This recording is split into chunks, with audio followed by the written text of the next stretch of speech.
Huwag mo lang kakalimutan yung maintenance. Pinaliwanag ba sa'yo kanina? Ganda. Ito na. Nabuhay na siya. Oo. Buhay na siya. So parang ang logic niyan, ma'am, kung anong nilagay natin dito, kunwari sa, di ba may treatment? Kunwari yung nakadeposit sa kanya is 100%. So kada hugas mo, unti-unti yung nakawala. So ang ginagawa nito, siya naman yung unti-unti nagre-replace nun.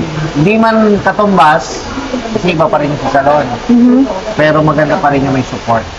Para hindi mo ma-experience yung mga kung ano. Itong buko, ma'am, tinan mo to. Never to nanilaw. Never din itong tumigas. Because, yun na, fora. Just to give you an idea. Okay? Thank you. Ang ganda. So, yun lang. And then, what else? Okay pa yung gupit, ma'am? Tama na. Ganda. Soft layering, same length. Tinanggal ko lang yung dryness.